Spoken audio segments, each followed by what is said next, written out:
Hello, everyone. This is criminal profiler Pat Brown, and today we're going to look at the death of the Jamison family. That would be the parents and this poor little child. This is a huge favorite with YouTubers. I had no idea that it was so popular, but hey, was it Christine? Have I got that straight here? Hold on a second. Christine was the one who recommended it to me, and uh, I'm not sure. Maybe other people have too, but just came in recently. Say, hey, do this, and then I decided I would look into it. And then I saw this massive amount of YouTubers doing this Jameson family because it's never been solved, and for good reason because it's odd. It's very very odd. The parents have odd issues, to use the word odd again. The whole thing is strange and never been solved. This happened in 2009, and they still have not really conclusion. But also, the information on this case is dreadful across the internet. And the one documentary that I did find called Disappeared lacked information as well, lacked the facts I wanted to know. So when I do this show, I'm going to help you understand how much is missing and what the problem is when you're dealing with trying to analyze something where things are missing, and where a lot of YouTubers are just happy to input whatever they want to input because they they just don't know really what the facts are, because the facts have never been clear. I'll get into all of that. It's very confusing. It is. So anyway, I want to thank everybody who is here in the chat room. Kurtz is now here. Leslie's just rolled in, and not really. It's Sarah. Is that really you, Sarah? I'm just checking. And if you'd like to be in the chat room, I do 2 live shows a week. I do the live show on the weekend and the live hangout during the week. Please do click on the link below. Join Patreon. It's $5 a month. I only have one level. And the idea is that we have a community, and you can come to 8 lives a month. All my lives are patron only. After the live is done, then I make it public. But this is an educational channel, so patrons really do support this channel. 50% of my money, my income, comes from Patreon, 50% from advertising. If I only had to depend on YouTube advertising, I would be screwed.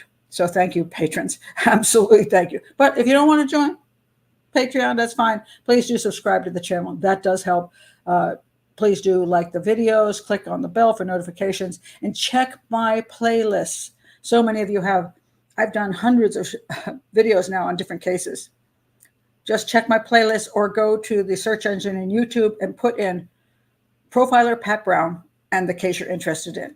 It'll probably come up. And if I haven't done it, then let me know, and I might do it. So please do that. This is an educational channel. I appreciate everybody's support. I do have books below, including my fiction book, Only the Truth. It's $2.99 at Amazon, and I think you'll really enjoy it. This is a really well-loved book, and it's one of the favorite things I've ever written. It's the only fiction book I have on the market, but I am coming up with, I do have more fiction books in the future. I just have so little time because I'm so busy with YouTube. But I'm going to finish writing them, and then I'll put those fiction books up as well. There's also a little $ if you just want to contribute. That's my speech for today, because this is such a bizarre case. So bizarre. All right. So let's get to it. All right. Thank you. Welcome, Allison. I want to say that Michaela, welcome, Michaela, and you're saying welcome to the newbies here. Yes, thank you very much. What is this? I'm taking this live thing too serious, Marla. Who's Marla? Marla, are you new here too? I'm looking for you now. Oh, Marla's here. Oh, hi, Marla. Maria. Okay. Okay, I'm starting off. I read that. Okay, I got to take the glasses off. Okay, y'all know I'm having eye problems, right? And so, yes, I went back to the eye doctor. And yes, I do have early cataracts, but my eyes are changing more quickly than they should be changing. So I can't use my glasses. I have new glasses on the way. So Maria, Marla, not Marla, Maria. I look like an L to me. All right. God, I hate being 69. On the other hand, I don't have cancer or ALS, at least not today. You do live only one day at a time when you get to a certain age. Oh my God. What? What do you say? I've fallen asleep. Now, wait a minute. I'm going to check now. Make sure you can see and hear me. Is everybody can see and hear me, right? Good look. When was my birthday? It was July 23rd. I just had a birthday, so I turned 69. Yes. Yeah. But I'm thankful for every day I get. And then I'm going to leave behind me hundreds and hundreds of videos that no one will probably watch 50 years in the future. But okay, you can see and hear me. All right, let's get to the show. The disappearance of the Jamison family. I'm going to read this from talkmurderwithme.com. I'm going to hopefully remember to link it. Wikipedia didn't impress me as much as this particular rendition. Okay, so I'm going to start with telling you basically what happened. Then I want to tell you where I got my information from, because this is where everything goes to hell in this trying to understand this case. On October 16th, 2009, according to family and friends of the Jamisons. Now, here's where just let me start here. According to family and friends of the Jamisons, who really were not in communication with them very much. This is going to be a big issue in this case. So people said, oh, I know them very well. They would never, and you haven't even talked to them in a freaking year. How do you know them? This is just very interesting part of the case. It was not uncommon for them to disappear for several days without really notifying anyone. Oh, several days is not very meaningful. I mean, I certainly know that, well, usually you notify somebody. I'm trying to think when I was raising kids, if I went away with my husband and the 3 kids and went to, let's say I went up to some camping area for a few days, did I tell other people? I don't know that I called up my mother and said, I'll be out of town for 3 days. I don't know that I ever said that. I really don't know. So maybe that's not so unusual. But this couple apparently vanished a lot. The Jamisons enjoyed solitude and nature, these two, often breaking away from reality to seek it out. Now, interesting, in this particular person's rendition of the story, she's talking about reality. And I'll get to the fact that these two had a kind of a weird problem with reality. So that's going to come up, which was why when they had not been seen or heard from several days, no one was particularly alarmed. Now, some of the people who do this show, their YouTube shows, will tell you that the family noticed they were gone and contacted the police. I don't know if there's any evidence of that. Nobody was worried about them. Basically, they just assumed that they were just doing whatever they wanted to do. On top of this, the family had informed Madison, that's for the daughter, Madison's school, that they would be withdrawing her as they were moving away, hence why the school never asked after her. Now, they removed her for a couple of reasons. One was they were going to homeschool her. The claim was that she had been on the playground and a swing had hit her in the teeth and broke out her 2 front teeth, and they were suing the school. So I want you to understand, you have to take everything here with a grain of salt, because I can't prove anything. I don't know where the truth lies. Supposedly they pulled her out because they were suing the school because she had her teeth broken out. But they also had some mental issues, so they were pulling her out also to take her away from regular society because they were trying to leave society themselves. Now, the broken out teeth thing, I'll just mention this now because I'll forget later. I get what they're talking about with that, because my son was going to my son, when he was, how old was he? 7. He was in a church Bible school. And when he was in that Bible school, that day I arrived, I said, doesn't seem to be enough adults here. And I was told, oh yeah, we're fine. So they sent me and my husband away. And I was like, but we could help out, if you don't have enough adults. Then I got a call from the church that said, hey, you come here, your son has had an accident. I went, and my son was missing his 2 front teeth, just like her. It turned out some kid came up behind him while he was going to the water fountain, came up behind him, grabbed his legs, pulled him back, smashed my son's face into the water fountain, broke out his 2 adult front teeth. I ended up suing the school, the church, not because I wanted to, but because they claimed that it was an accident. It wasn't an accident. My son was assaulted, and the mother of the child actually admitted he assaulted my son, and and they now have no idea what. The mother asked her son why he assaulted my son, and he said, I don't know. Did you do anything to you? No. Some might have had some issues. But the fact that I was lied to about the fact it wasn't an accident was actually an assault.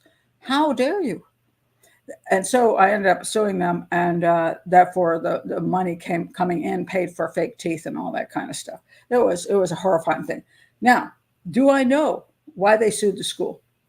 She has no front teeth, and you'll see this later.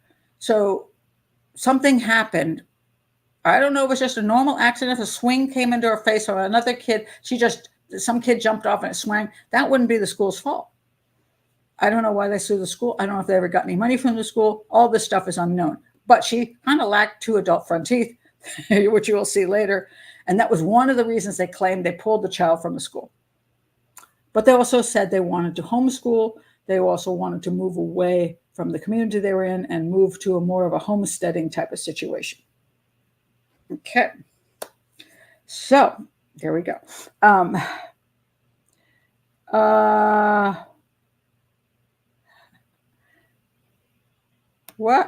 What's happening here? What? Okay, wait a minute. Hold on a second. Are you? I'm just. Some people are saying that I actually accidentally made this public. Is this true? Ooh, that wasn't the intent. My lives are all Patreon only, but maybe I clicked the wrong thing. And if you are visiting from outside of Patreon, well, welcome. You get a freebie here. Oh my goodness. Taylor says, my daughter got a black eye from running in front of a swing. That happens. Things happen. And people shouldn't be sued for just childhood crap. My son was assaulted, and I didn't blame the church for the fact that some kid assaulted him. My problem was that we asked if we could help out, and they refused. And then they lied to us that he was assaulted. They lied and said he had an accident. He did not. He was assaulted. That was the thing that ticked me off.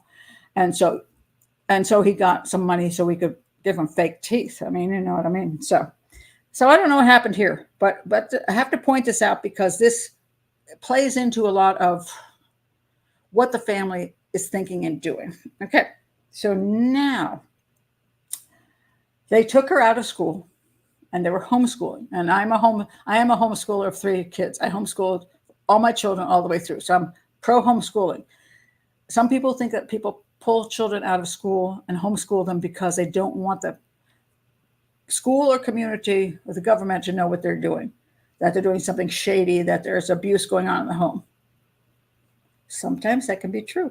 I can't lie about that. Sometimes that can be true. Majority of homeschoolers are fantastic people who just want to do the best by the children. There are some cases where it's shady. Okay. I don't know in this case what their reasoning was. Absolutely. We don't know. All right. So anyway, they pulled her out. 8 days after anyone had last seen or heard from the Jamisons, on the 8th,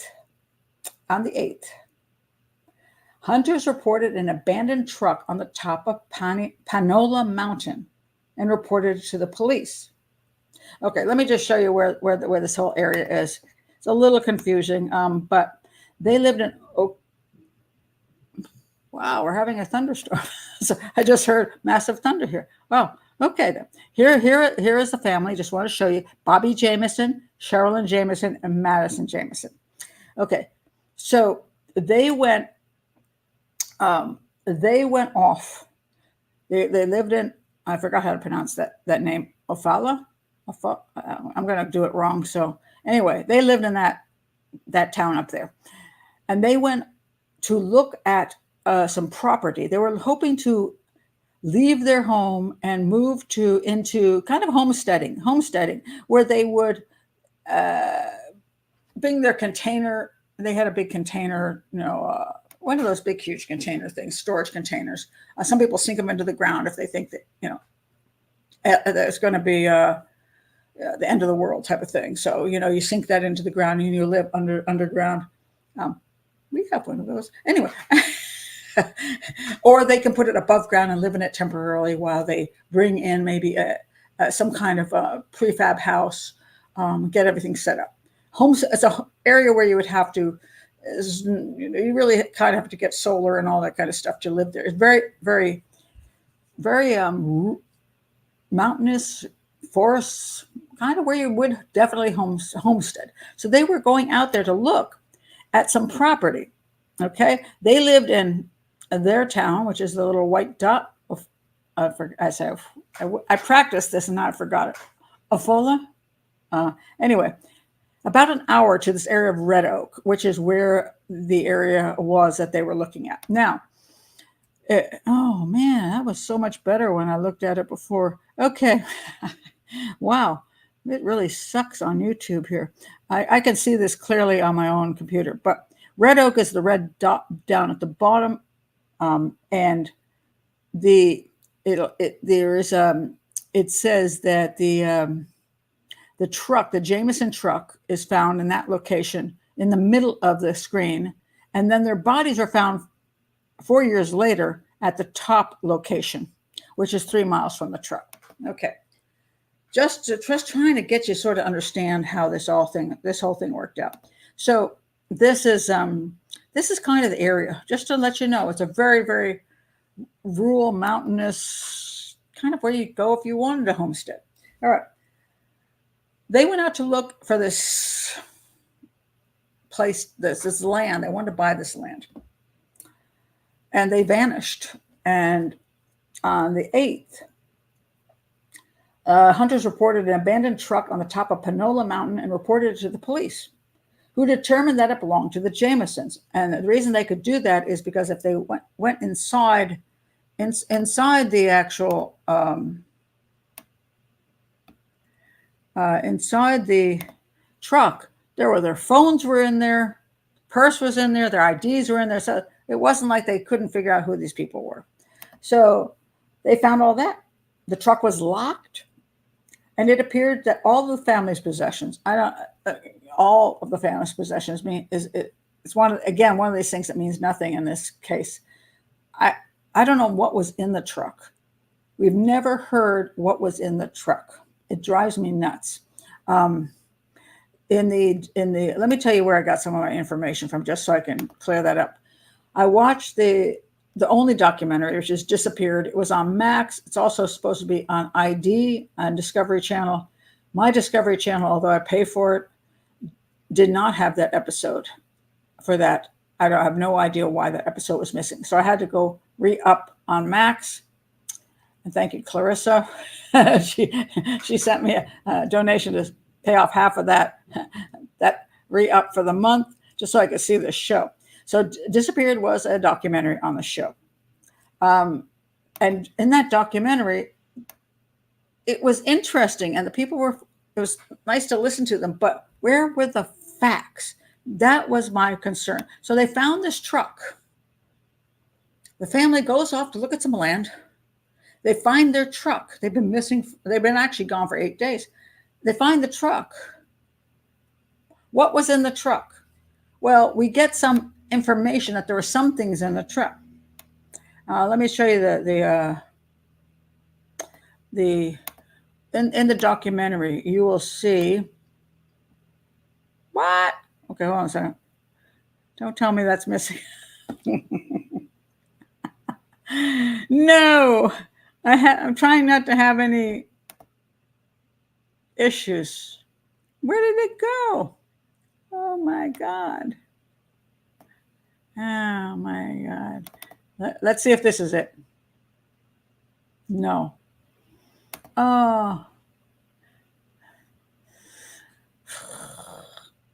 No, that's not it. Don't look at that.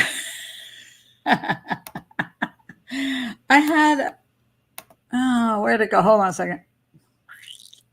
Yeah, I'm so together, I tell you. Where did it go? Oh, maybe I forgot to put up a whole bunch of stuff. Maybe it's this. No, that's not it either. Ignore that one too. Okay. What happened to my thing? I'm so annoyed. Hold on a second. Oh, I'm so frustrated. Oh, where did it go? Oh, come on. Seriously, I can't believe that went missing.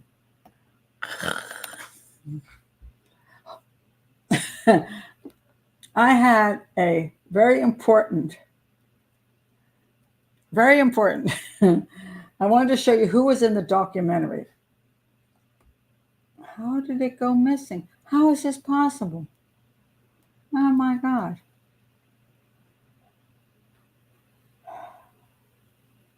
Unbelievable. I'm so pissed off now because it actually went missing. Um, it must not have, when I clicked on it, it must not have held. So now I'm going to have to go find it and just hang on here, folks, while I try to relocate what went wrong here.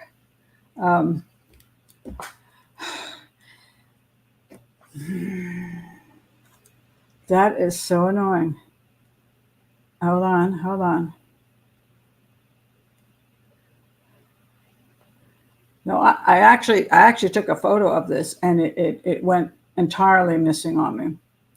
I know some of you drink every time I drink a shot every time I screw up. So this will be the opportunity. This will be it. This will be the time you do that. I can't believe it's missing.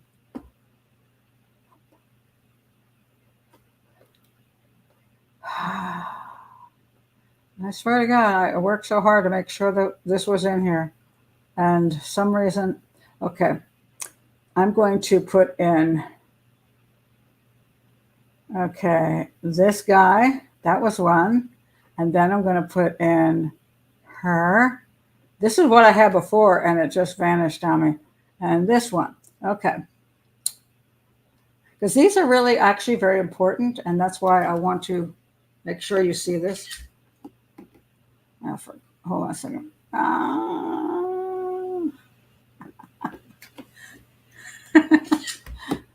Oh, the new people here. If you're here and you've never been here before, now you see what really goes on. Yeah, it really goes on. Okay, I'm going to send this over now to myself, and now I have it here. I'm going to send it to you. It's one of those days. What can I say? All right. I'm sending it over so I can show you what I'm talking about. Now, what happens is there's a lot of people. What happens with this case is these people went missing, but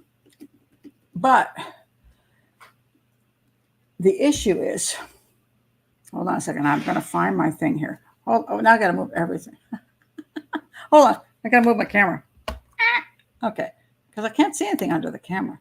Oh, now I got to move the camera again. Okay. No, not that.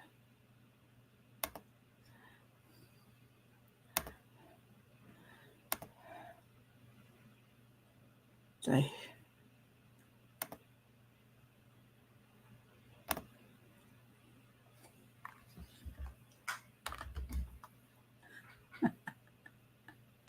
Hello. Things are going so badly today. Oh, Lord. Okay. Now, I want to show you this, and I finally have it here. Okay, it's here. Really, it is. Okay. Oh, maybe I should not do live and do edit. All right. See this dude? Oh, now I can't even see his freaking name. All right. I screwed that up still. All right. So, anyway, things are not going well. Okay. All right. So, this is what's wrong with the whole case. Nothing makes sense in this case. Okay, this guy's name, Israel. Now, his name is either Beauchamp or Beecham, depending on whether you're very French or you're going to do the US thing. I really honestly have no idea how to pronounce his name because they never pronounced it in the documentary. This was from Disappeared. Israel, either Beecham, the American way, or Beauchamp, which is French. He's the sheriff at the time of Latimer County. And a lot of people say, what a hot guy. I can't believe how many people said, did you notice he's a hottie? Anyway, very nice, very appealing fellow. But in the documentary, you get almost no information that would be useful. This is what drives me nuts. So if I go back to what's in the vehicle that she is talking about, what's in the vehicle? As people have disappeared, and now we have a vehicle with stuff in it. We see that there's cell phones in there, her purse is in there, and there's $32,000 worth of cash. Yes, there is $32,000 worth of cash. What the heck? So they go out to this location to look at a piece of land. They meet with a guy. They talk about it. They do a little trip. Well, I'll talk about this one. So they're in this area. It's very secluded, and they walk up this little hill, and they're like spend 15 minutes up there. They found out through the GPS, and they took this picture of their daughter, and a lot of people go, "Oh my God, this child, she's terrified." Now, stop that nonsense. Whenever you take a picture of a kid, you never know why they look the way they do. Some people think the parents didn't take the picture. Some other person took the picture. No, that's unlikely. It's on the father's phone. Probably tried to take a picture of his kid. Who knows why maybe she was like, maybe she was like, I don't want to take a picture. Maybe she was, can I go back to the car? We don't have any clue. People overdo this picture as she sees horror. So something horrible happening. Her parents are being killed, kidnapped. She's terrified. No, it's all garbage. We don't know anything. A still picture is meaningless. Most of the time it's meaningless. I mean, if you see her tied up with a duct tape over her mouth, that would mean something. This is just a kid. Stop paying attention to that. Don't give anything to this. And every one of the YouTubers and everybody seems to overdo this picture. It's just a kid. They walked up the mountain. They came back. Not a mountain. It was a hill. They walked up the hill. They came back. It was like 15 minutes. So they went to this location. And let me show you where the location is. And they went to, there was this, if you look at this pic, oh, that's not it. This is not a good day for me. All right, this one. All right, see that little white spot there? It's kind of an open area. The vehicle was eventually found there, but that was not where they went up that little mountainy thing. So they went to look at some land. They parked their vehicle. They talked with somebody. They went up the little area. They came back with their kid. They got back in their vehicle. So they were in their vehicle again, and they drove away from the place where they had just been walking and up the little hill. Their daughter was in the vehicle with them. So was their dog. They went to that little white spot. They parked. That was where the vehicle was found 8 days later. Their bodies were found 3 miles north of that spot. 3 miles north. That's very important to know. All right, so nothing happened to her there. Nothing happened to her parents. They got back in their own vehicle and drove to that spot. And then their truck was found at that location where they drove to. That's their vehicle. It was just found there. And the stuff was inside. There were coats. Their phones were in there. The purse was in there, and $32,000 in cash in a bank bag, supposedly. That's weird. And that's why this thing is such a strange case. It's like, what the heck? Why did they leave their vehicle? Oh, their doggie was also found in the vehicle. Sorry, I mean that. Maisie. Maisie is the dog. It's a puppy, by the way. It's a teeny little dog. Some people say, oh, well, the reason people were like killers were scared of opening the door and taking that $32,000 out was because there was a dog in there. There was a puppy. It's about this big. I'm pretty sure they're not terrified with this puppy. Okay, so the puppy was left in the vehicle. So start thinking about how this all plays out. We do not know what else is in the vehicle. And this is why I'm annoyed that when the sheriff is talking on this, let me show you the 3 things I looked at. I looked at more than 3 things. So disappeared. That was the one. That was the documentary. I also looked at Stephanie Harlow, and that was one of the episodes I really disliked intensely. She went way further, making up stuff about the family, dramatizing things she has no idea if they're true or not. I paid money for this crappy book by Pete Dove. It was pretty cheap, like $4, but he basically stole stuff off of, as far as I can see, Stephanie Harlow, or Stephanie Harlow stole it off of him. I don't know, but there's information in both of these things which I never heard anyplace else. Dr. Grande also does a little short one, which is fun, but not very. He doesn't obviously analyze terribly well on it, but it's amusing. But what bugs me is that in the documentary, we do not get information that we should get. What the heck was actually in the vehicle, in the truck? Oh yeah, there was their phones, there were some coats, there was, what else was in the vehicle? Because they had packed up that vehicle the night before. I want to know, was it for a short trip during the day? This was, where they went was only an hour from their home. They were looking at property. Why would you put anything in your dang car? Really? I mean, you would take your phones. That would make sense. I get that. Certainly your phones. You would have your phones. Maybe you put a couple coats in there in case it got cold. It was October. Were we in October? Let's see if I got this straight now. October 16th. It was warm enough during the day. It was quite warm during the day, but it got to 40 at night. Why did they take coats? Did they think they're going to maybe stay longer? Did they have anything else in the vehicle? Did they did they put a tent in the vehicle, blankets in the vehicle, other clothing, or it was just a couple coats? Did it look like they were going for the day, or did it look like they were going for an extended period of time? We do not know, because the Discovery documentary didn't bother to ask the question. That drives me crazy. So when you say, what happened to the Jamisons? A lot of the problems is we don't know what they packed into their vehicle. They were seen, by the way, if you look at this left picture, they had cameras on their house, videos, and they saw the two of them packing up the truck. Each of them went back and forth 20 times, sometimes without stuff and sometimes with stuff. They also said she took a briefcase with her, but the briefcase was never found in their vehicle. She also supposedly owned a gun, and the gun was not found in the house or the vehicle. But they're going back and forth, sometimes with stuff and sometimes without. What were they doing? Were they going away for a couple hours? Because if you're just looking at land and you're going to go away for an hour, I mean, I've driven someplace where, it's an hour away, looked around for a couple hours and come home. I don't take anything but my phone. Maybe I'd throw a coat in the back in case it got chilly. Didn't appear they were going for any great length of time.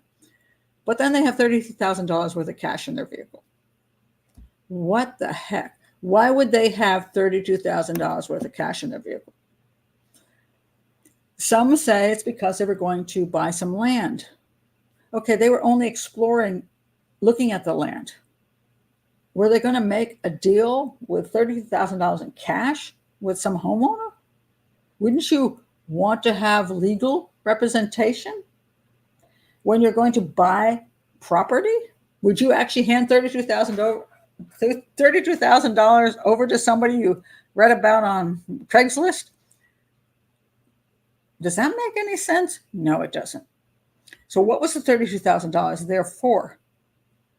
And then I'll get into that, because that's just, it's bizarre. So at any rate, they went out to this location, chatted with the guy. They did their little walk, took a picture of their daughter. I don't even know if it's just a one-off. Kind of a silly kid. I don't place any importance on this. Then they went back to the vehicle. 8 days later, the vehicle is found with the dog inside. And it says here, all the family's possessions. That makes, okay, this is another, okay. I'm reading from this one, but all the family possessions makes no sense. It was a pickup truck. It didn't have all the family possessions in it. So some family possessions. I don't know what she's talking about. Or he. Including the dog, Maisie. That's true. Maisie was miraculously still alive, but extremely malnourished, having not eaten for a number of days. Authorities freed Maisie from the truck, bringing her to live with Bobby's mother. Okay. Let's look at the dog. All right. Here's another. I'm pointing out all the inconsistencies in this whole show so that you can sort of see what makes no sense, what really makes no sense at all. It's very confounding because I think, unfortunately, people aren't telling us. The sheriff is hiding from us what is actually going on. A puppy was in the vehicle supposedly for 8, almost 9 days, without food or water. It was found alive. What problem do you have with this? I'm going to ask people in the chat room, because I know a lot of you are dog owners. What problem do you have here? It would be dead. You would think, wouldn't you? It would be dead. Maybe there was food in the vehicle. All right. Maybe. I've thought about that. Did they leave food for the dog in the vehicle so it at least has something to eat? They might have also left water in the vehicle. But this is the problem I'm having with this stupid case. Nobody talks about what's in the vehicle near the dog. Were there bowls in the vehicle with food and water? And if they were only going to jump out of the vehicle for 15 minutes, of course, they wouldn't have food and water in the vehicle. If they were intending to leave for any period of time, hoping that people would find the vehicle and the dog and didn't want to kill the dog, they would leave food and water. I have no information of that anyplace about anybody leaving, that there's any food and water in that vehicle. So I think that's pretty odd.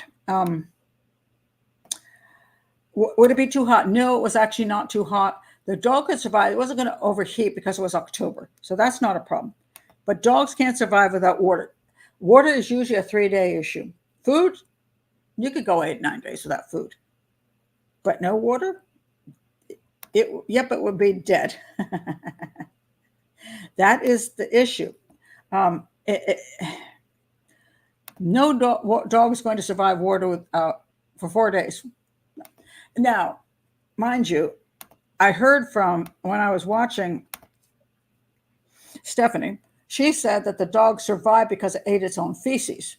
Now, dogs do eat their own doggy poop. That's a doggy thing, which I don't find attractive. But even then, I think you have a dehydrated dog that's not getting food or water. There's not a lot of poop to eat. That's just my theory on it. So what the heck? How is the dog still alive? Now, there is a statement made in one place that there was the phones were in the vehicle, but and no calls were made, except there was a call made to voicemail 4 days after the car was abandoned. So halfway through the 8 days, a phone call was made to voicemail. Now, I have no idea if this is true. This is the problem when you're trying to get things outside of police reports. I don't know if that's true, but it does make me think maybe it's true, because how the heck would the dog be alive 8 days later? Unless somebody put water in there, food in there, something in there, came back and did that. Now, just keep that in mind. You're going to have to keep a lot of things in mind on this case because it's so bizarre. And this is not your normal case because the information is so screwed up. So anyway, Maisie was found alive. All right. So the police recovered a number of personal items, including their cell phones, Sherilyn's purse, Bobby's wallet from the truck. The police figured that the family must be lost somewhere in the woods because this is a very heavily wooded area. As the trees atop Panola Mountain were incredibly dense. Yes. The terrain was uneven and difficult to navigate. They used the Bobby and Sherilyn's cell phone GPS coordinates to map out the family's movements. Okay, that gets very confusing as well. There's a GPS that comes with a car.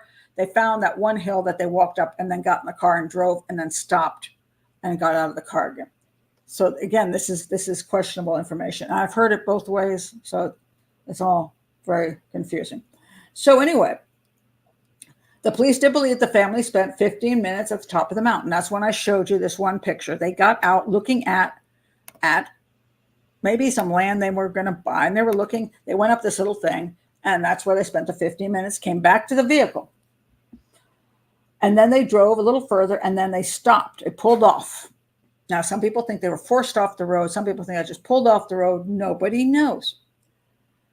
All right. So then they conducted a massive search of this area involving search dogs, over 100 law enforcement people and members of the public on the ground in helicopters. Never found them. They could not figure out what the heck was going on here. All right. So November 16th, 2013, this is 4 years later, about 3 miles away, supposedly 2.7 miles, from the spot the truck was discovered. Let's go back to just to look at the picture. The truck is here, 2.7 miles away north of where the truck is. The bodies of Bobby, Sherilyn, and Madison were discovered. By now, they were skeletons. That is true. And although people suspected right away that the bodies belonged to the family, this had to be confirmed. That is also true. They were confirmed as being the Jamisons. They were so decomposed, though, that they were unable to determine the cause of death. There's like no flesh on them anymore, just skeletons and pieces of skeletons. And here again, do we have information as to exactly what they found? No. Beware of this, because this is where people start making up scenarios based on things that they do not know is true. I have no crime scene photos of the skeletons, where they were, where the skulls were, what other objects were. There's nothing. There's absolutely nothing. No autopsy report, nothing. So again, we go back to the sheriff who's in the documentary. We get nothing from him. That tells us a whole lot. Now, I'm not blaming him. He may have said something. He may have provided stuff, but who knows what the documentary people edited and decided to put in their documentary. So you can't trust documentary people. So now, Bobby had in his skull, supposedly there was a small hole in the back of his skull, which may have been from a bullet. Now, people jump on this because it's a small hole. And her gun is missing, and her gun was a .22. So one of the theories is that she shot Bobby, or that somebody got hold of her gun and shot Bobby. But there's no holes supposedly in their skulls. No cause of death noted. Also, the police discounted that this was a bullet hole because there was so much animal predation over 4 years. They were gnawing away and doing all kinds of things that it's questionable that was any kind of bullet hole. The other thing is important is people say they were face down in a row, 3 of them face down. I don't have any proof of this. I don't know where it comes from. I don't know who said it. It's been 4 years. Again, animal predators come over there. They can pick up skulls and chuck them a mile away. We don't know. We have no clue that they were all face down. I don't know what that even means. So the concept being that if they were all face down 3 in a row, that it would be some kind of assassination. Boom, boom, boom. But then you would probably see obvious bullet holes in all 3 skulls. We don't see that. So that, again, is some nonsense that's put out there, which we don't know is true. It may be, but I don't know. So I refuse to say that has any merit because I just don't know. All I can say is there were 3 skeletons found in an area, indicating that these 3 went from their vehicle, which is the truck, 2.7 miles to a location where they died. That is what I can tell you. So we're going to stick with evidence. That's all I can tell you. All right. So now, what the heck happened to the Jamisons? Now let's go back to things that we know. All right. And things that we don't know. All right, the Jamisons. They met. They got there they are. They got married. They look okay. I'm not going to say happy. They got married. Okay, they're happy. I guess here's a picture of Bobby. He likes camping and stuff. Here he is with his daughter. He seems to be a loving father. None of this stuff is meaningful because these are, I always point out, photos, still photos. You could say, oh, I'm my baby, and then punch her in the face 2 minutes later. We don't know. We don't know anything about these people, to tell you the truth, a whole lot. Now, she was married before, this is Bobby's father. Bobby's father, there was a whole bunch of issues supposedly with Bobby's father. Bobby's mom ended up divorcing Bobby's father because he was violent and mean, and that's Bobby's mom. So Bobby claims his father ripped him off. It gets very complicated here. Okay, so here's this. Let me go back to the story. Let me just go back to the story of the couple. All right.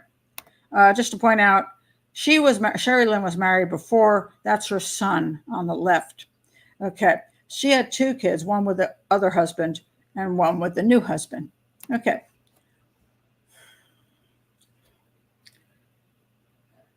As a couple, they were not working. Both of them were on disability. Bobby was on disability because he supposedly was in this horrific crash. It was in a crash. It was a car crash. It's supposedly 2 different people crashed him. I don't know who was at fault. Again, that's all stuff I don't know. But he supposedly had severe back injuries. And therefore, he was on disability and could not work. However, he claims he worked for his dad at dad's gas station for no money whatsoever. And his dad promised him he would sell the gas station eventually, and he would get half the money from the gas station sale. Now, I'm going to say, did his father really have him working there for free and never give him a penny? Or was he paying him under the table because he was on disability? More likely, he was paying him under the table. I'm sorry. I don't believe this nonsense. He would go there every day with a promise that in 20 years, when you sell the place, I'll get some money. Get out of here. I mean, I'm not buying that nonsense. My belief is that he was on disability. His dad said, look, I'll pay you under the table. And then, of course, one day when I sell the place, I'll give you half. But I'm going to pay you under the table for now. Because they lived in a nice house. Where did they get the money to live in the nice house?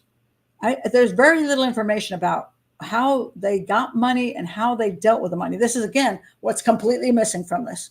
You have 2 people here who are both on disability. Why is she on disability? Supposedly she's bipolar. She's bipolar, has very bizarre behavior, was off her meds. Her son, who was 12 years old, asked to not live with her anymore. He went to live with his dad because he said his mom was scary. Meanwhile, the other stepdad here, he has back problems, and his back problems are supposedly so bad that they bring in a family friend to help out around the house to take care of the house, to do the stuff that he physically can't do. Now, mind you, if he worked at a gas station, I don't know what he's doing. He could just be sitting, at the cash register, and therefore he's not moving around and getting paid under the table. But now they're saying that they had to hire this. They brought this guy, and I guess he lived there for free in return for fixing stuff.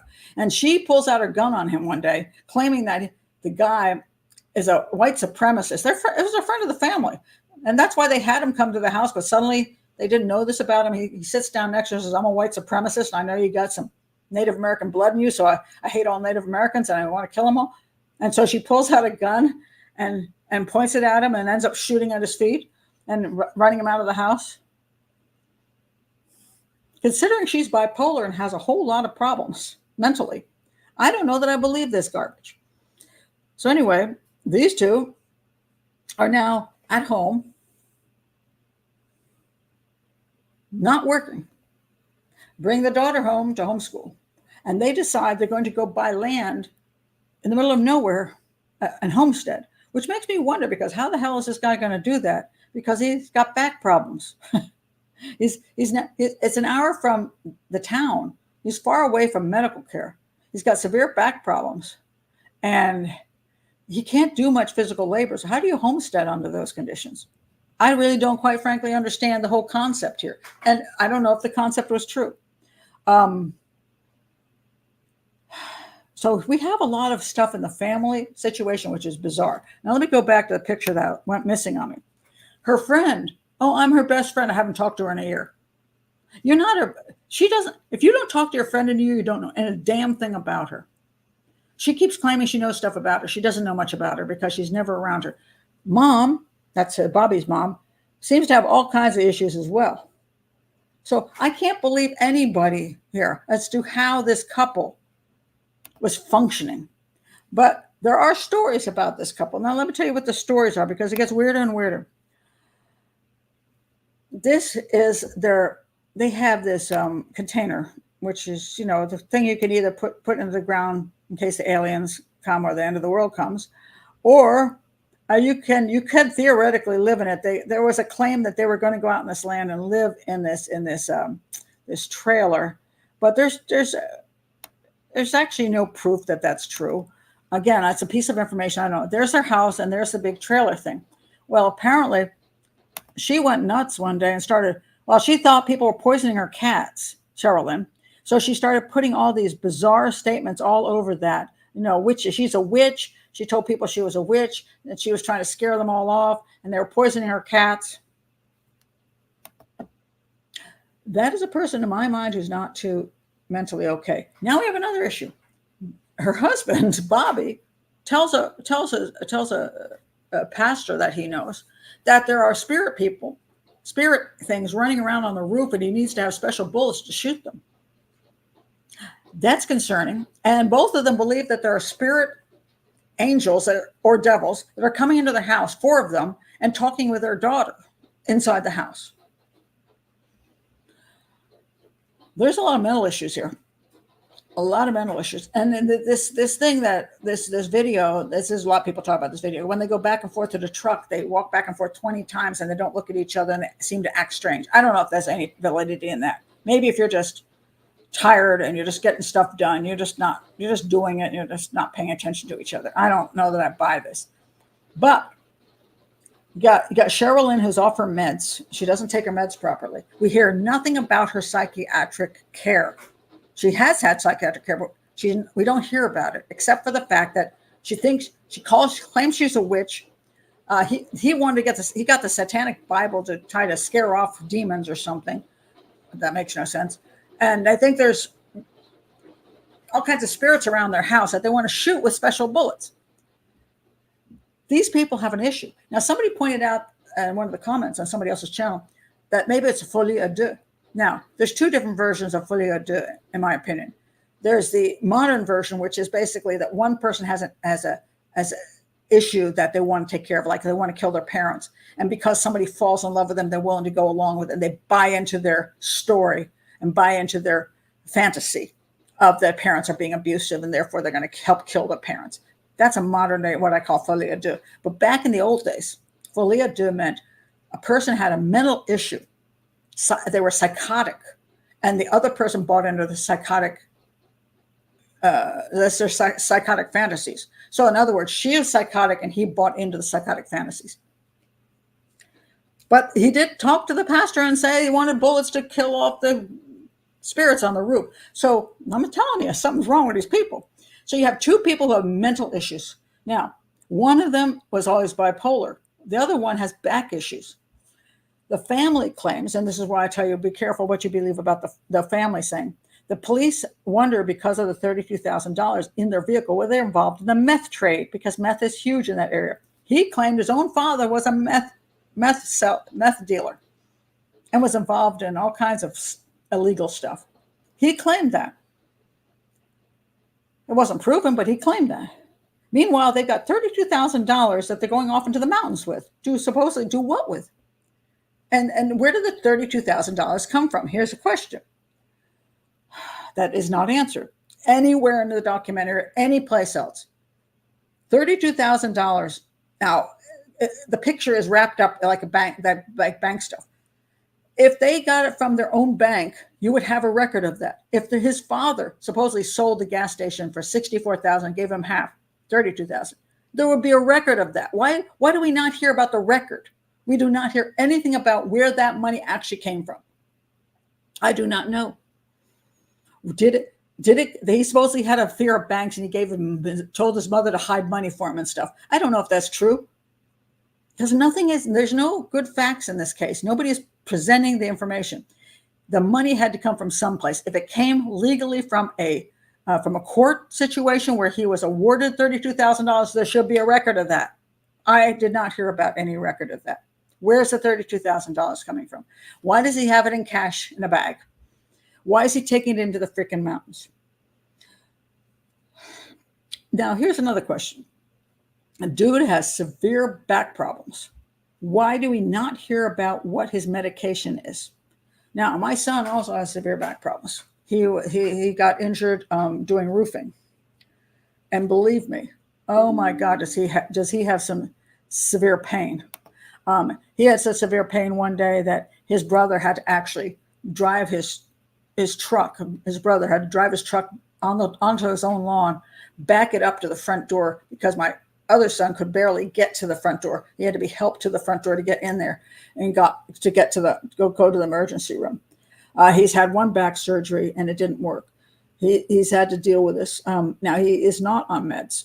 He's very careful about what he does right now, but he's supposedly a severe pain. He can't hardly get out of bed. I want to know what meds he's on. Oxycodone or what? What is he on? Because I can't believe that we should hear that he either refused all meds and somehow manages without them. Either he's deals with his pain without meds, or he doesn't have as much pain as he claims and is still getting, his disability, or he's on a lot of meds, or he's on legal meds, or he's on illegal meds. Which one is it? She's not taking her meds. What were her meds? Why are we have two people who have physical and mental problems, and we do not hear what meds they're supposed to be on. We do not hear about anything to do with their dealing with doctors or psychiatrists. Now, if they've decided they're not going to deal with any doctors or psychiatrists, well, that would be another piece of information. But there's a question whether they are dealing in illegal drugs, and the legal drug of the area is meth. Meth can be used as a pain medication because you take meth, you just so energized, you don't feel the pain. That has been used for a person who's depressed and has bipolar, not using her medication. Meth is also useful for that. Now, the police say they investigated the truck, they investigated the house and did not come up with any kind of drug paraphernalia or drugs in those two locations.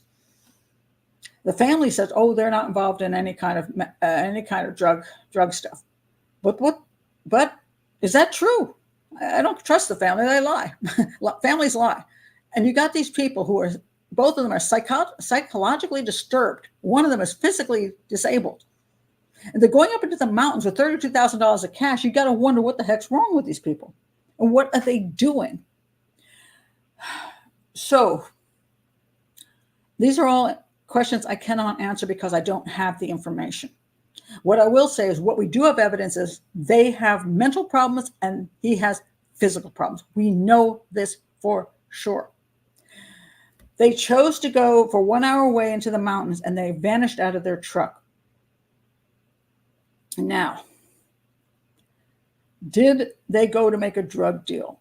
What happened to her briefcase and the gun? I don't know. Why is the money still in the truck? If it was a drug deal, why is the money still in the truck? Did the money go with them to the location, or did they get the money at the location? See, these are things we have no idea of. But I will tell you this.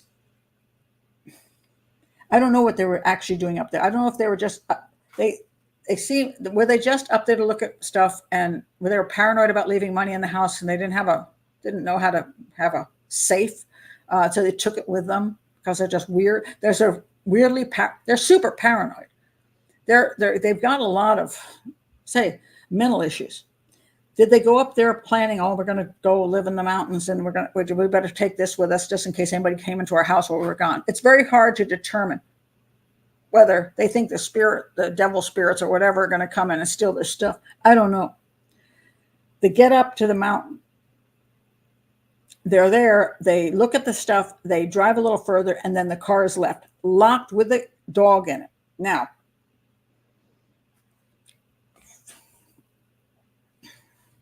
here is another absolute. Where they left the vehicle, their bodies were found 2.7 miles away uphill. Let's say that somebody wanted to kill them, because some people think, the drug cartels are up there. Not even the drug cartels, just the meth heads. The meth people they're doing meth in the mountains. Maybe he had that. They had that nice. They had this nice thing here. Oh yeah, you can make a meth trailer out of that. You could put that up in the mountains and start making meth. I mean, maybe he wanted to meet with meth people. Maybe there were no meth people there because I don't know. It's maybe just a forested area. But let's say they get in the truck and they're coming down the mountain. They stop for some reason. And this is the some reason which we do not know. They get out of the vehicle, which is clear. They did get out of the vehicle, leave the dog in it, and lock the doors. Take no phone with them. Money's still in the vehicle. They take no phone. They got themselves, the kid, no dog. Dog's in the vehicle, locked up. Now, why are they 2.7 miles away north, up a hill, in the woods? I want to see your answers before I go into the different theories on that. All right. I'm going to go down to the bottom of hundreds of comments here. We don't know because they won't tell us where it came from. Yes, bipolar with psychotic features. Absolutely. Absolutely. They have $32,000 worth of cash in the vehicle. They do. It's in a bag underneath the just kind of tucked away.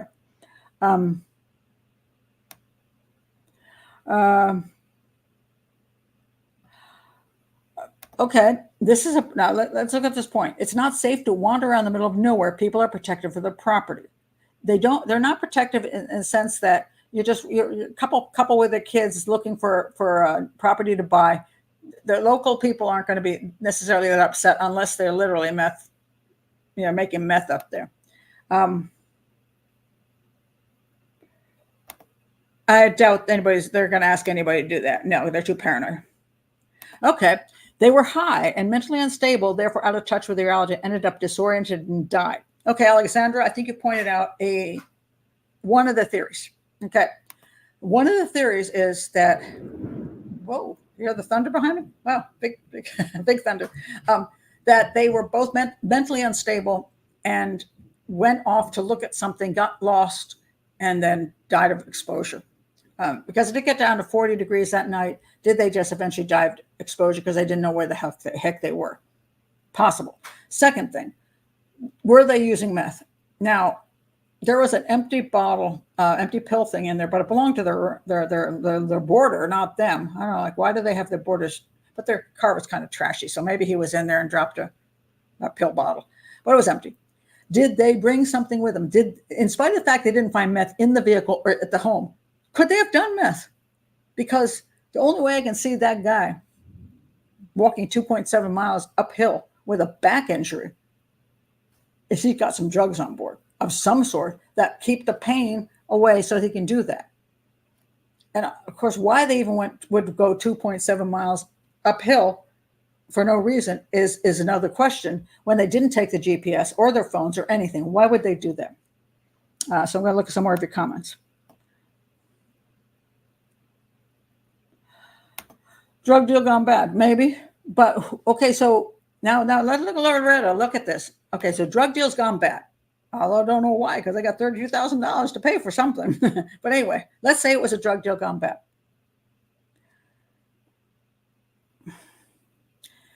Now, mind you, let me see if I have this one. If I didn't lose this one before the show.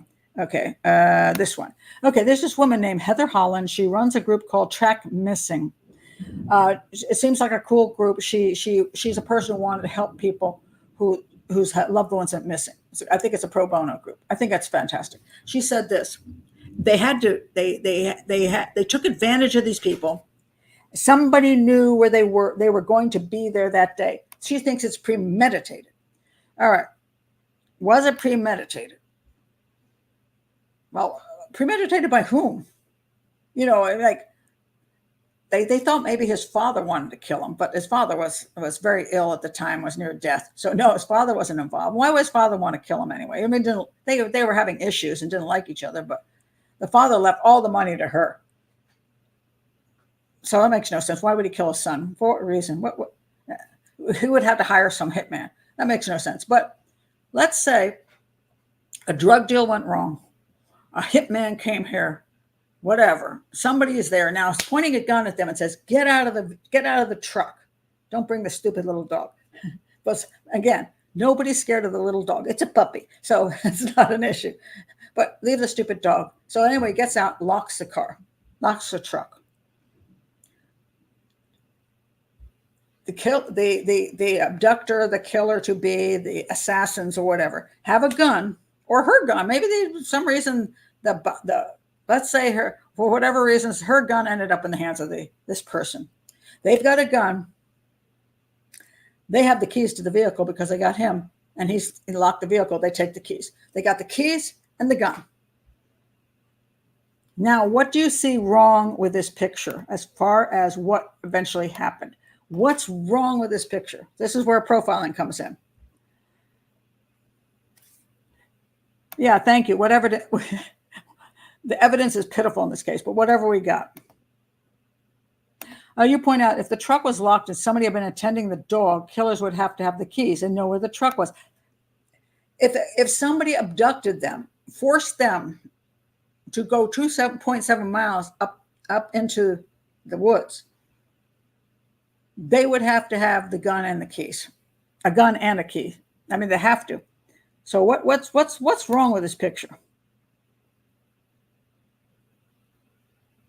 Oh, Christine. Okay. We don't know that they were up there with the truck for the whole 8 days. There is a GPS in the truck. The GPS only showed that one little thing up and down. So the truck was there for 8 days.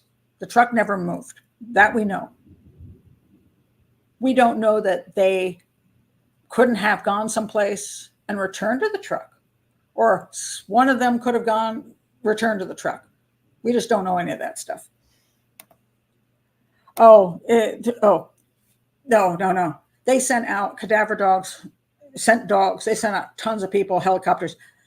That's how remote it is. They were eventually found by hunters who just happened to be in the area and stumbled across them. Most of the time, people who go missing in wooded areas are found by dog walkers and hunters. That's just the way it is. So it took 4 years before somebody stumbled over their bodies.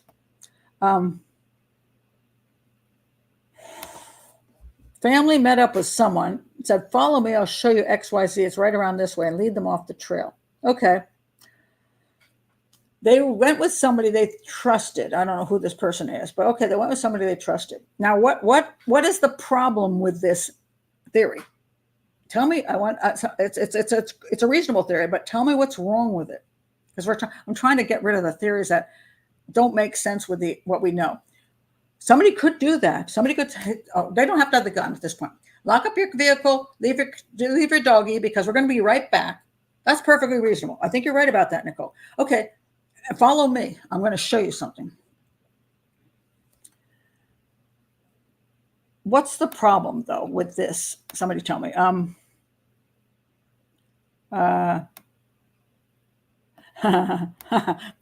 Allison says, maybe the father doesn't have a back problem. He just wants the money. And this is possible. Also, maybe they're after money from the daughter's injury at school. And that's possible. This is where I said we don't have information. Where's the doctor's reports? I want to see what spinal damage he has. I want to see if he's gone through any surgeries. So I don't know if he's lying or not. This is very point. That's good. You're saying scammers. Maybe. We don't have any information on that.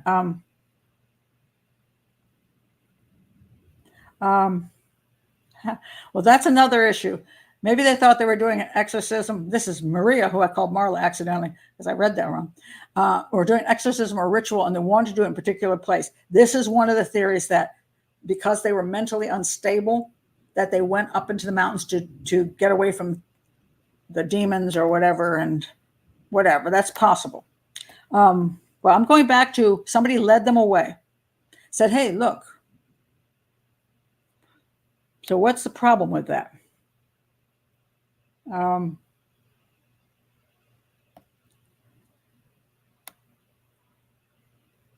Thank you. Oh, bless you, Christine. That's what I was looking for. Why would they march him almost 3 miles to kill him? That's a lot of work. Now, mind you, the 3 miles is uphill, and it's very difficult walking. You got a guy with a supposed back problem. You got a 6-year-old child. Why the heck would you waste your time walking 3 miles? That would be not an hour. People think of 3 miles is an hour. You're walking uphill in difficult terrain with a supposedly damaged fellow and a little kid. That's going to take you at least 90 minutes at least. An hour and a half.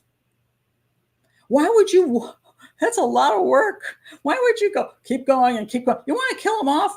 You might get them 10 or 15 minutes in. Maybe you'd go for a whole mile. And then you go, okay, I'm done. It's get rid of them.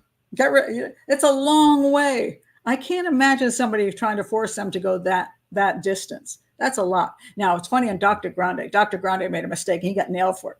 He said he couldn't imagine that people who are doing meth would go all the way 3 miles. Everybody jumped and said, are you kidding me? On meth, you'll go 10 miles, which is true.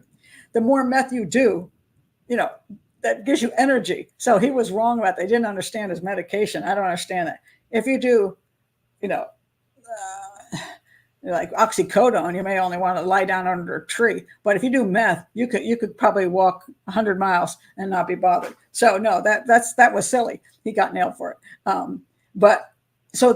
Even if the abductor had meth in him, it's still a pain in the butt to try to force 3 people to walk that long all the way through the mountains for an hour and a freaking half. I mean, it's a lot of work. Why bother? Why bother? So that's the first problem with that. Okay, let's say he actually gets them someplace and he kills them. Maybe there's 2 of them even. Now, what's the next thing? He comes down. Now, let's say 1 or 2 of them come back down the mountain after they've eliminated them for reasons which make no sense whatsoever. Let's say they saw somebody's meth cooking place, whatever. Now they come back down. What's the problem when they arrive back down that makes no sense with what we know? I'm going to see what you have to say about that.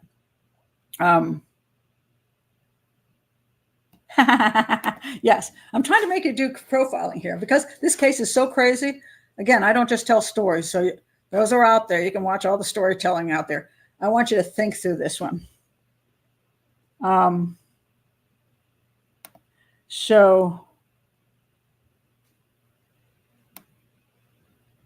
Well, yeah, they had the gun. The gun isn't the gun. If someone has a gun, they will do what you say, but that's not the point. And so the guy with the gun doesn't want to bother to walk for an hour and a half to make these people walk. It's a pain in the butt. What else is odd about this? No, the truck has been there, has not moved. There's GPS on that. There's no campground. This is up a hill in the middle of it's in nowhere. Nobody but hunters go up there. So no, there's no campground up there. Nothing. Okay, I'm looking for what. Thank you. Oh, very good, Callista. So now the guys have made this effort to walk these guys all the way up the mountain, kill them. They come back down to the truck and they don't even look in the truck. What's going to be in the truck? Well, obviously money was. They might not know money is in the truck, but if you've got a bunch of losers willing to kill a bunch of people over whatever drug deals, they're going to look in the truck. They're going to see what's in that dang truck, just if nothing for the fun of it. They're going to rip that truck apart. The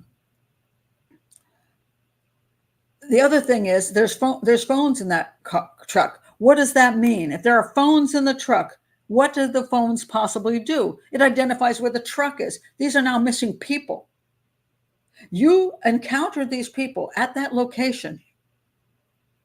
And now you take the people away, but you leave the truck there. Think about that. I'm sorry, but if the reason I'm killing these people is because they found something in the location where their truck is, I'm moving the damn truck. I got the keys. I'm going to take that truck and I'm going to drive that truck out of there and I'm going to plant that truck somewhere way away from whatever I'm doing that's wrong that I killed these people for. I don't want the people found and I don't want the area around the truck searched. You leave the truck there, the first thing the police are going to do, which they did, was send out everybody in that area to search. They did not find, by the way, any meth people doing illegal things in that exact area. They didn't find the bodies, but still, there was a huge search. If you actually did something bad, the first thing you do is move that stupid truck. And if you got then why is the truck stopped? The theory is that another truck pulled over and stopped them. If that's true, they have a truck. So, I mean, you theoretically could be one person. He gets back. He's like, "Oh crap! What do I do now? I got my truck and they got their truck." But hey, I'm pretty sure that people don't usually work alone in these situations. So he's going to have a buddy around someplace. You say, "Hey, man, take my truck out of here. I'm going to move. Follow me. I'm going to drive this truck another 30 miles away, leave it in a completely other part of the world, and we'll drive back in my truck."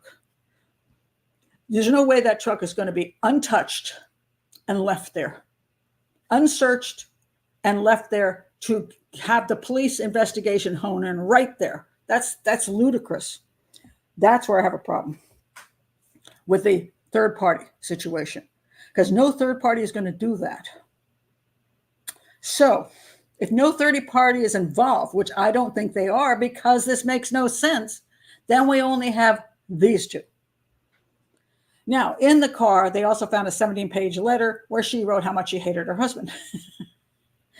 Apparently, when she had these bipolar things. So when she was on the downside, this guy was a piece of scum to her.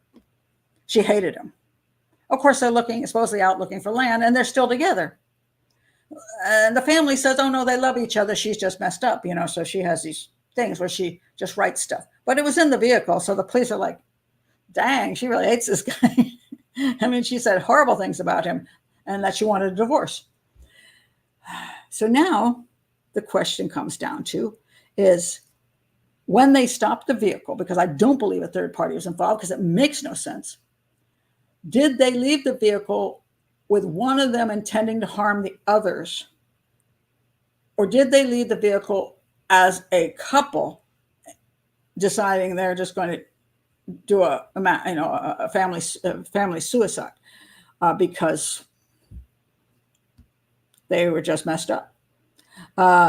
If they had access to a lot of medications, which if he has that much back pain and she's bipolar, I would believe, and I want to know what's in the house. Do they not have a medicine cabinet? I mean, in my house, I'm not a medicine person, and you can't find anything. You'll find Advil, you'll find Excedrin. Advil in case I'm playing pickleball and I have oh my God, my back hurts, because I do have slight back pain.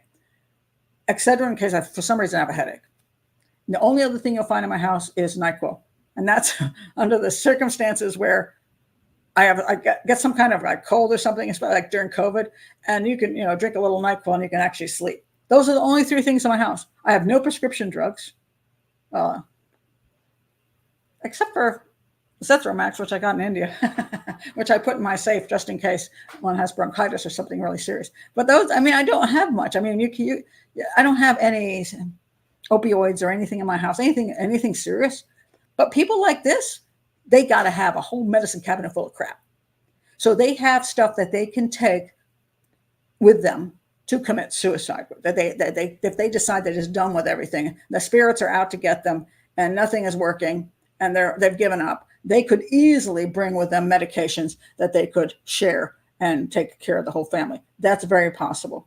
But we don't hear anything about what drugs they have in the house. And they could also get illegal drugs. That's also possible. We just don't know because none of this is together. Now, they were found together. Well, so here we get, the three different scenarios. One is they were executed by some person who I say is ridiculous because they wouldn't have left the vehicle there and they wouldn't have not searched the vehicle. I can't buy that. It's just, that's not how people like that work. And they don't make you walk 2.7 miles up hills and deal with a kid and all that crap. You just eliminate them. You just walk into the woods and shoot them all down. You're done. Or the other choice you have is put the gun on them and make them drive away from wherever the issue is, away from your meth lab. You make them drive 20 miles away and then you shoot them in their truck. You just leave them there. You don't care. There's all kinds of things you can do, but that you would make them walk up this incline for 2.7 miles, I don't buy. So I think the three of them went up together. Now, the question was, let's say she hated her husband and she had that gun. Do you think she will be able to convince her husband and her daughter to walk for an hour and a half up an incline in difficult terrain with a gun? Or do you think at some point her husband would find a way to get that gun out of her hand and say, this is ridiculous? Do you think they would have made it 2.7 miles? What do you think? Shelley says she could have been manic. Well, that's very true. And I agree that that's possible, that they were all manic. She was manic, but he has to be manic too because he went up there. This poor little kid, I don't know. She just had to stagger along with him, I suppose. She could have been manic, or they could have been doing meth. But the question is, did they go up to the top of the hill because one of them wanted to kill the other?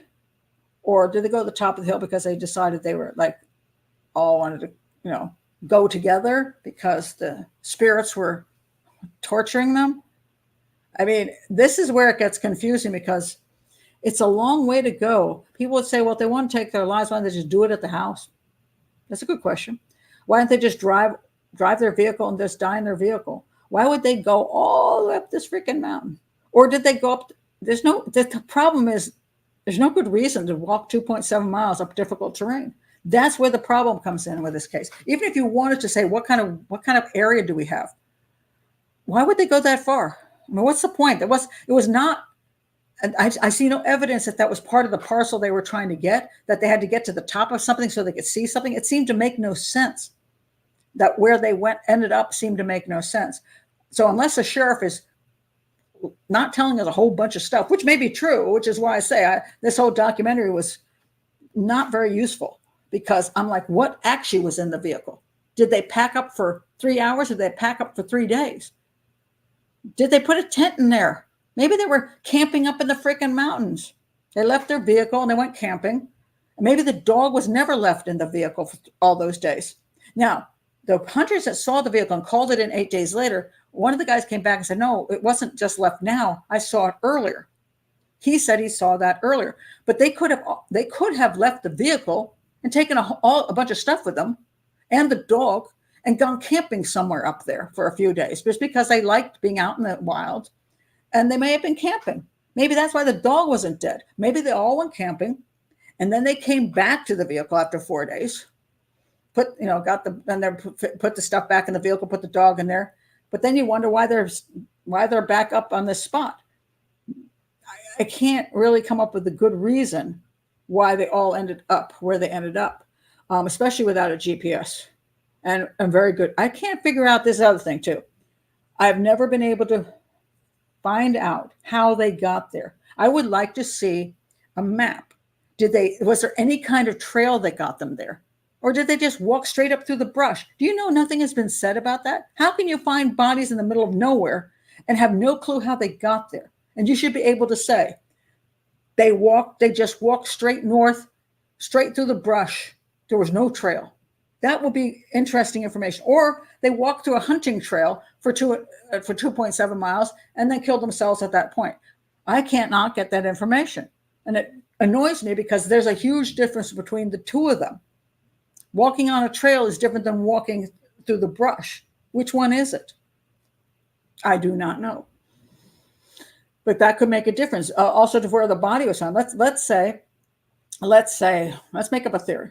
Let's say she was pissed at her husband and they went up and camped. They decided they're going to take this road up because there was a trail. They took a trail up there and they camped. And they're up there and she gets pissed off at him, pulls out the gun, shoots him in the head, even though the police do not believe that the hole was from a bullet. But anyway, she shoots him in the head and she smothers her daughter. Then she leaves the site, takes her gun and her suitcase, for whatever reasons, her suitcase up there, walks back down, chucks that someplace nobody's ever found, goes back to the vehicle and is sitting there trying to figure out what to do. She feeds the dog. She gives her some water. She's sitting in the vehicle going, what the heck? My life is over. I should just go up there and die with them. So she locks up the vehicle. She goes back up there and she dies with them because she knows exactly where they are because she can follow a trail. But I don't know if there was a trail or not. If there's no trail, there's no way that it's not possible that two people could have been killed. One could have returned to the vehicle and then gone back because they wouldn't have a trail to follow. And then why would you go 2.7 miles with no trail? That's very hard. And why would you do that unless you're insane or on meth or both? So see the problem with this whole case? Why are we not being told where their bodies were? I've seen so many cases where you can actually get a whole trail listed. I want to know how they got there. I just don't know. It's very annoying, extremely annoying. Yeah, I don't know. 15 years and there's like nothing. Now, does the sheriff doesn't have to give that information up. This is true, but I would like him to say that. When you do these stupid documentaries, and of course, I don't know, maybe he did say stuff and they just left it out. But that's the problem when you do documentaries. You have no control over the content that comes out. So here's a guy and he's like, they should have said, did they follow a trail? I never heard that in the documentary. How did they get to the place almost 3 miles from their vehicle? How did they get there? I would like him to show pictures. They climbed rocks and they just went up this crazy, they didn't have a trail. I want to know that.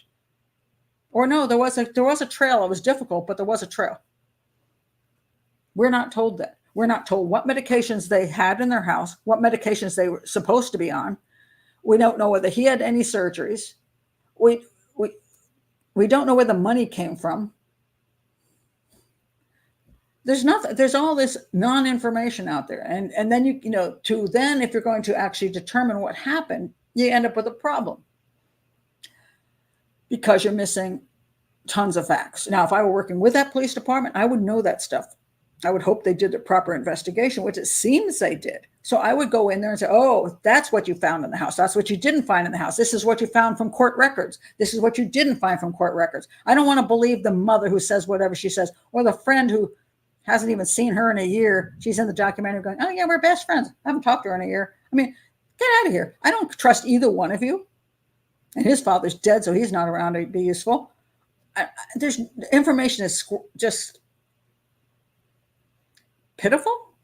But if I were working with that sheriff's department, I would have more knowledge.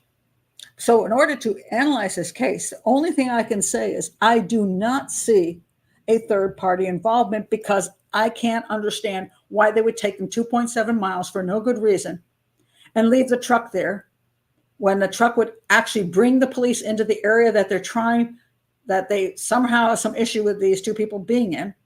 And they didn't even bother to check the truck. There's just stuff along with the $32,000, even if they didn't find that, if for some reason it was tucked in someplace they couldn't find, her purse was in there, their phones were in there. Thieves are thieves. They'll take whatever they can take, including the truck. They can take that truck and get parts out of it. And they would move the truck from the location. So this tells me there's no third party involvement. But why they ended up there, I have no clue. All I can say is both of them have mental problems. There's no question. They both think that there are weird spirits running around the roof of their house and inside their house. She thinks people are poisoning her cats, or she's poisoning her own cats and blaming others. I don't know. There's something off about these people. And I don't know what they were involved in. They could have well been involved in drug trade. I don't know. But I think they're the only ones that know what happened up on that mountain. I don't think there's a third party. So I think people in this chat are on meth or something. Well, you get a point there. Disability sucks. I mean, you don't get much money off of disability. It's very difficult to live unless you have like if you're living with somebody. In other words, a lot of people on disability, either they have to live in Section 8 housing or they have to live with a relative who's going to give them a free place to stay because they can't afford rent on disability. Kind of like Social Security. If the only thing you have in your life is Social Security, good luck. You're going to have a problem paying rent and then living. So yeah, disability isn't fun to live on. Two people on disability in one house, a little bit better, but they lived in a nice house. There's nothing wrong with their house. It was on a lake too. I mean, they had a truck. I'm wondering where the money's coming from. So in my opinion, his dad was actually paying him and he's just lying about it.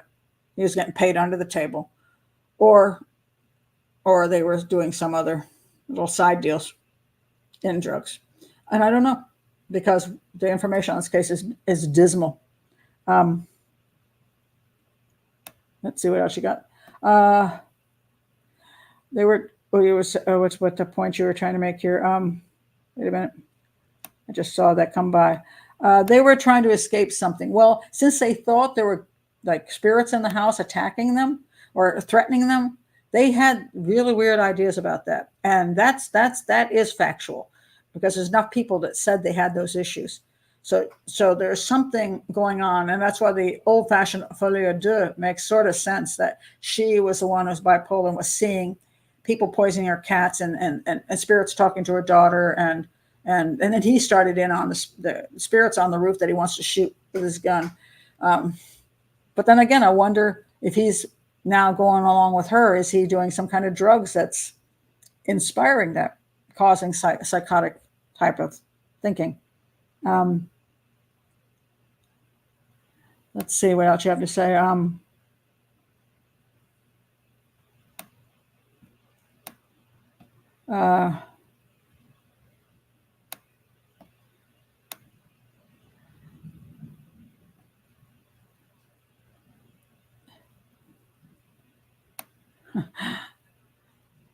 Well, they were looking for, Taylor's correct. They were looking for special ammunition to kill ghosts.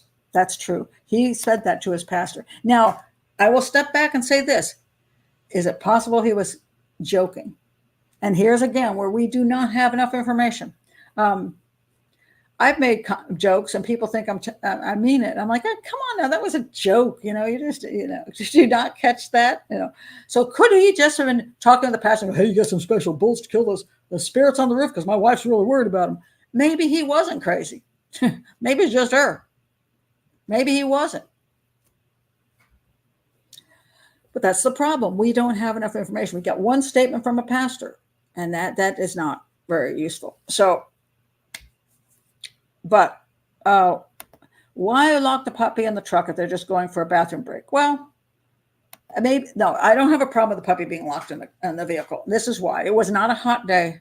Many people will leave a dog in a vehicle where they are pretty sure the dog is fine, and maybe they want to take a walk and not have to deal with the dog getting lost or having to be on a leash. There's maybe reasons. It's a puppy. Leave it there.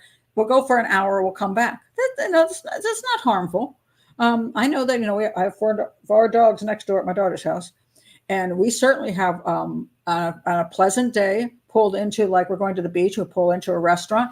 The dog does not come in, and we have the dog that usually traveled, because there are four of them, was the cockapoo. Kind of looked like that thing. It's small. And it would be in the car, and it would bark when we first left, but then it would just calm down and sit on the seat. And an hour later, we'd come back, and that's that. You take the dog out, let it go pee, and then get back in the car and keep driving. So leaving a dog in a car is not a crime, as long as it's not over, the weather is proper. And so I have no problem with that dog being left in the vehicle. And I mean, even if they went away for 2 or 3 hours, not that big a deal. I mean, maybe the dog will pee in their vehicle and then they'll be annoyed. But other than that, the dog's not suffering. It may be a little lonely. But I mean, if it's 90 degrees out there, they shouldn't be doing it. If it's 10 degrees, they shouldn't be doing it. But if the weather's like 50, not a big deal. So, am I a dog person, Pat? Actually, no. You know that. I'm not I have to feed the dogs next door. When they go out of town, I'm the one who feeds them, lets them out, pets them on the head. And last time they went away, because we have the new dog, we have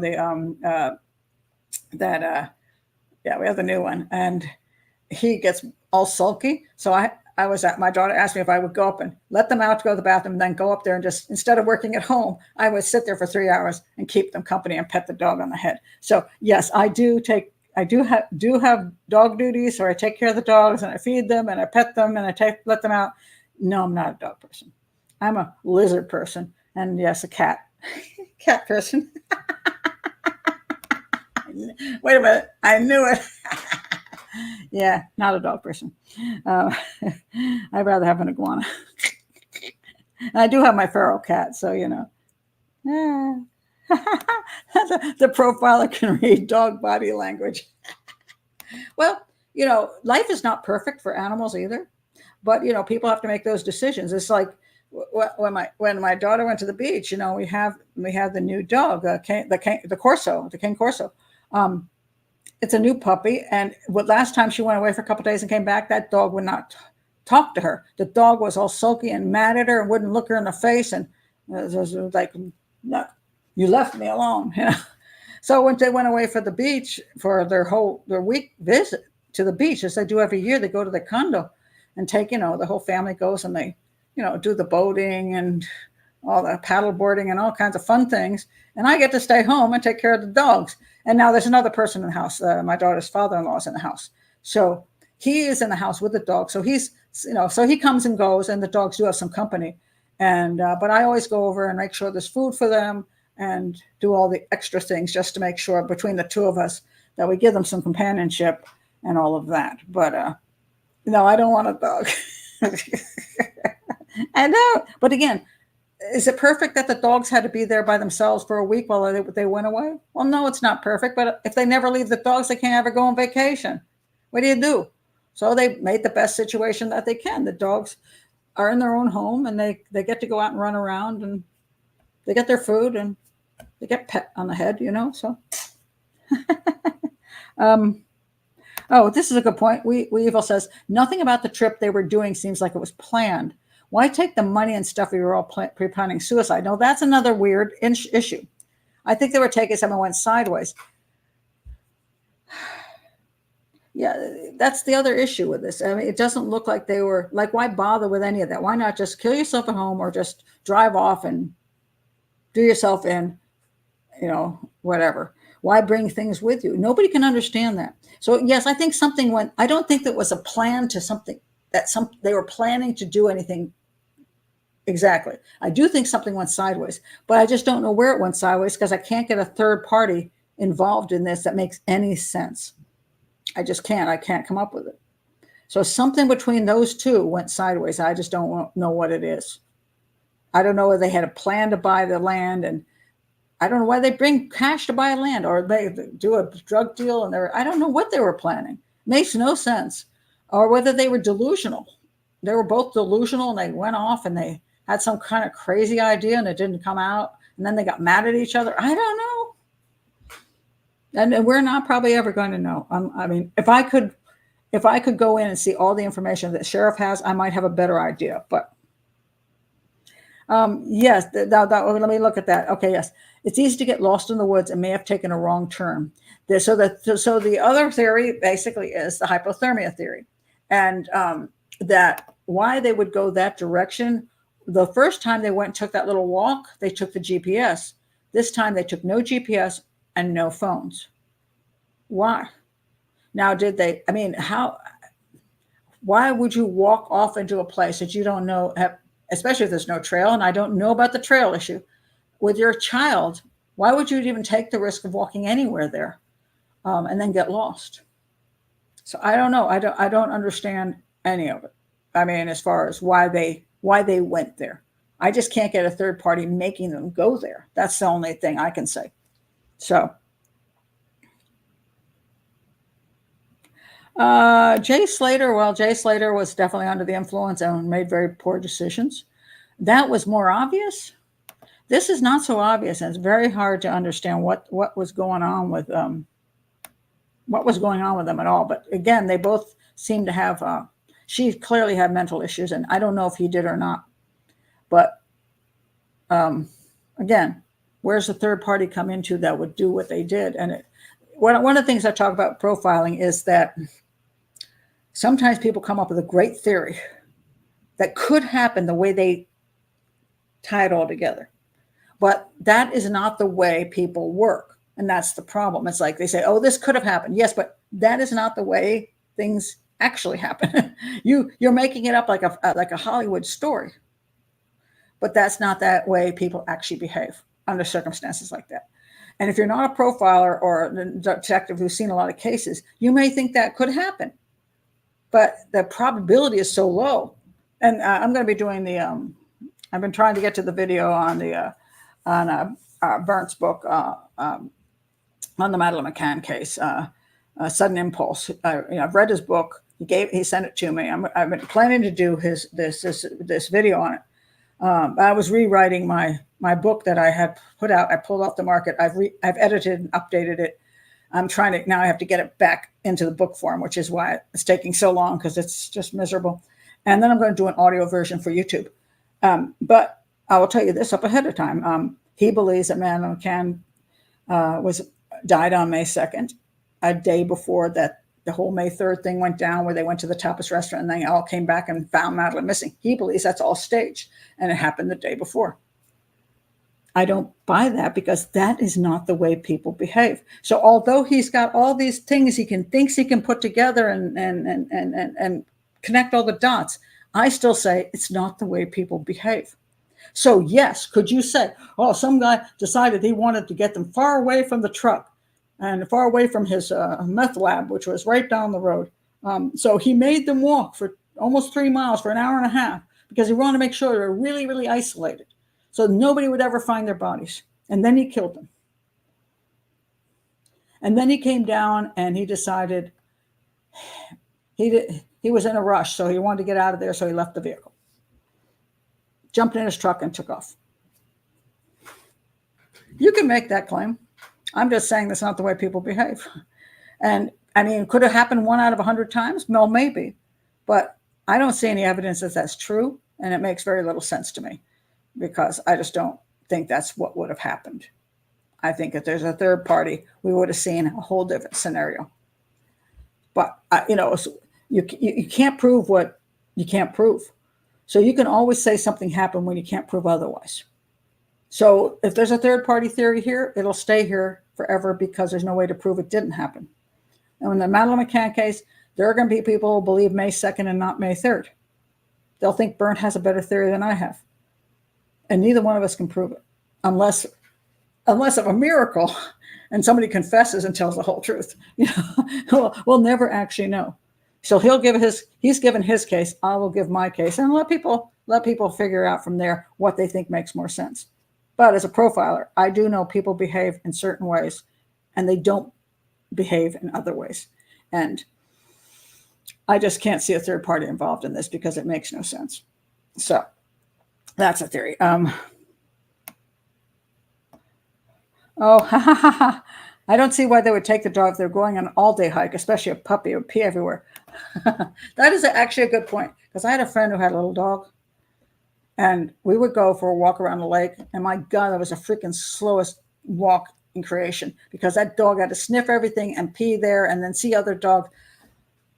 I was a dog's owner and I just wanted to meet people and get a nice slow walk and meet people, then I would enjoy that. But as somebody walking with her, it was like, oh, are we stopping again? Are we stopping again? So yes, I think that sometimes you leave a dog because they slow you down, and it just makes it very difficult.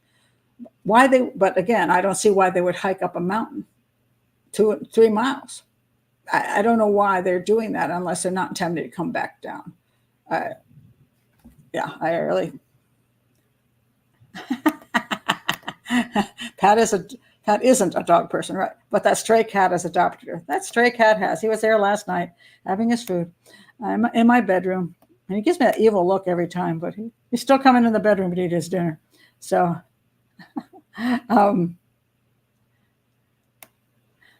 their bodies were out in the open. It was not. Okay, here's another issue, Loretta.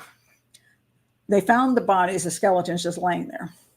In theory, again, we don't have information. In theory, they were not in a shallow grave.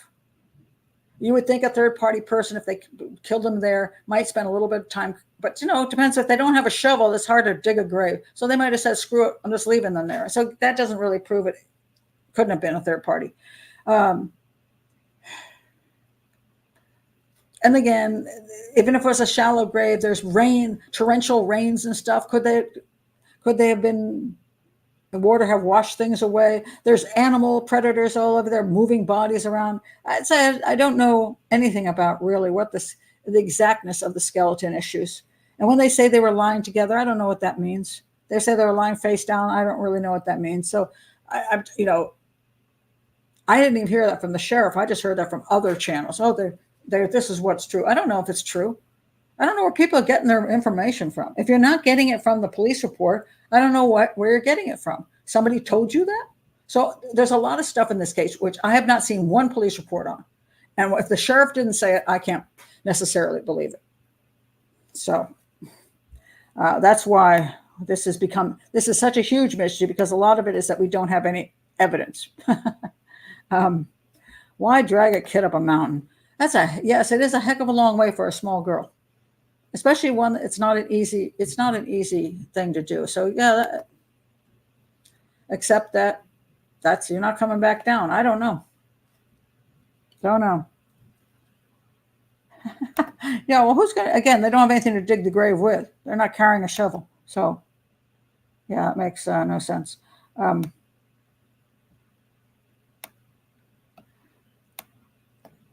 So yeah, it's okay. This is a good point. Magnus says 2.7 miles out from the car would be a circle of 23 miles of searching. It's much harder to find people in the woods than it seems. It's horrendous, and that's why so many times search teams come up with nothing, and people get all mad about that. But no, they're just found later on by somebody who happens to literally trip across the body. And it's dog walkers, hikers, and hunters. That's who finds. And in the case of Chandra Levy, who was found in Rock Creek Park after they searched that whole place, it was a guy hunting for turtles. He just came across her body and said, "Oh, yeah." I want to point that out. Okay, the hunters that found them. Now, the issue about the gun. Let's say a gun was used to shoot him. She shot him, and then she gave herself overdosed her child. Where'd the gun go?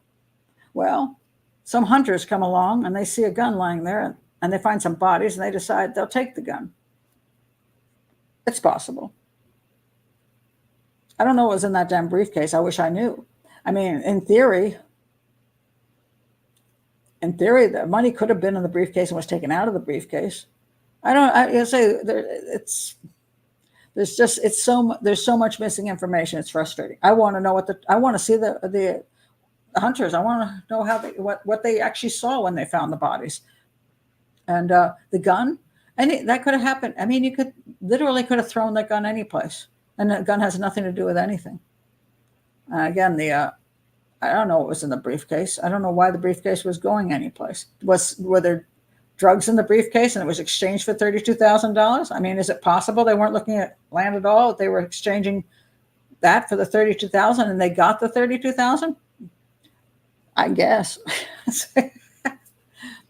I don't know why you have to. I don't know. It's one of these things where when people think things are a mystery, most of the time it's a mystery because the facts are simply not being shared very well, and therefore we just don't know. And it's very frustrating. For a profile like myself, it's very frustrating because I want to be able to base things on evidence, but yet I don't know what the evidence is. But I thought the case was very interesting. I mean, all the theories about it and all the stuff that I thought was just ridiculous and stuff that was guessed at. And as I say, this is one time where when I did force myself to watch Stephanie Harlow, sometimes she does perfectly fine telling the story, but she went off on tangents here, just saying, "Oh, and then they were a super happy couple." You don't know that. Why are you saying that? That bothers me. You can say so and so said they were a happy couple, but if you say they were a happy couple, I'm paraphrasing here. She was saying a lot of things that were this is the way things were, and she did not know any of these things for a fact. She was dramatizing things based on one statement made by somebody, and that's the problem. So when you get some of these shows and you're trying to understand how things really went down and what happened with the crime and who's responsible, what the motive was, and all this stuff, you got to be very careful when you're listening to YouTube channels or telling stories that they're not dramatizing and fabricating facts and taking like this, like the picture of, I hear all over the place about this, that one picture. I'm going to put it back up here. That one. Oh my God. She clearly, they say things like this. It's clear her parents didn't take that picture. No, there's no evidence. There's no proof her parents didn't take the picture. It's on her father's phone. So they're claiming that some other third party got a hold of them and they're doing something to the parents. That's why she's not looking at the camera. I'm sorry. Have you never taken a picture where your kid isn't looking at the camera? So you're fabricating stuff based on something that you are now creating this scenario out of. But then what happens is one person on a YouTube channel creates that scenario, and then you'll hear on another YouTube channel, and then they were up there, and this child was frightened. No, you have no idea the child was frightened or angry or anything. You have no clue whatsoever. And they went back down to the car. So at that point in time, the child was alive when they returned to the car. So, and the child went all the way up the mountain with them. So the child was alive. Nobody killed this child. If the third party had scared them when they were up there, why? So they made them come down. So this third party then kidnapped them from up there, made them come down, and then put the GPS back in the vehicle, in the truck, and then relock the truck, and then take this family 2.7 miles in another direction? No, that's not what happened. It's just nonsense. So that's the problem. It's creating stuff on information that doesn't exist. And that's why I listened to the prosecutor thing. I listened to BuzzFeed and Stephanie Harlow, the documentary, the book. I spent a lot of time trying to find information that made any dang sense. And Dr. Grande. And what I've come up with is there is very limited information, and most people are basing all their theories on what the mommy said or what the friend said, the friend who hadn't seen her in a year. She makes one statement and we're supposed to believe that.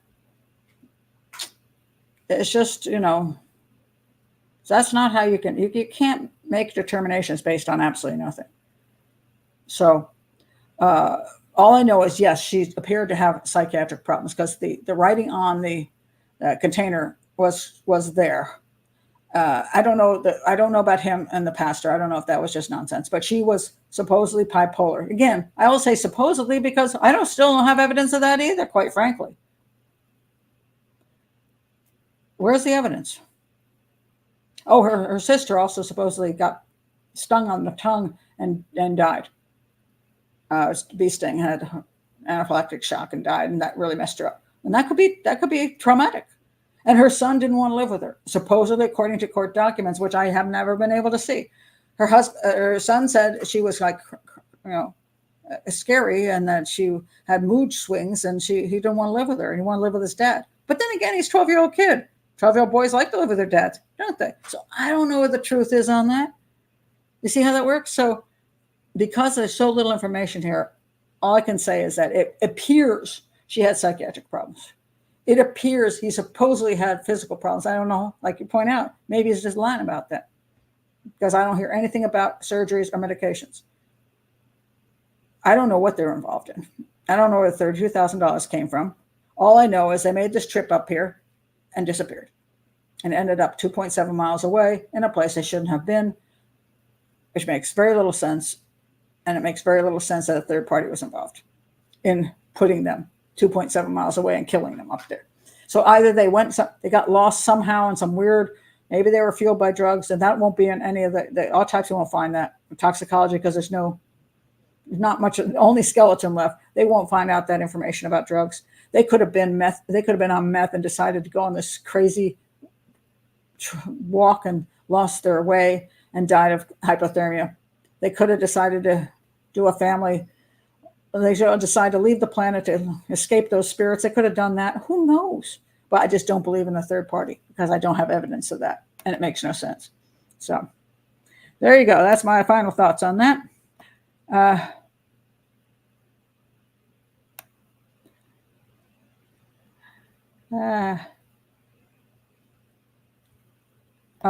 Let me see.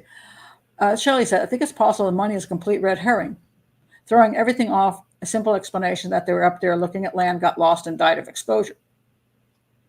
Could be. They could have had some crazy idea. We got this money, and we won't leave it at the house. We'll take it, and maybe we'll buy the land. Maybe they had some weird idea they actually could sign a contract and buy land right then. And they did get lost and die of exposure. Yeah, it could be that simple. But I can't, there's just no way to know why they left the truck and took the 2.7 mile walk. Let's look at the exact evidence. They left the truck and this is a fact. They left the truck and the truck was locked. They took a 2.7 mile walk without any of their possessions, including their phones. They ended up dead at the end of the 2.7 miles. That's what we know. That's it. That's it. That's it. So there you go. And it could be the simplest thing that they died of exposure because they just did stupid stuff. And they stayed up there and got lost and they couldn't find their way back. Could be that they took medications with them and decided they just wanted to hide away, and they could have been camping up there for a while. Who knows? We just honestly do not know what they were doing up there. We don't know why we don't know. I don't know. That's why it was so important to know how much they put in the vehicle, because if they're only going for a day trip or half a day trip, an hour away from home to look for some land and come back, and they took a couple of coats with them just in case it got colder, they might put them on later. Then you're right, Shelley. It looks like something more simple. But if there's more to this, we just don't know, because I don't know what's in the truck, and I don't know all the other history except that they weren't real stable. Let's put it that way. They weren't stable human beings.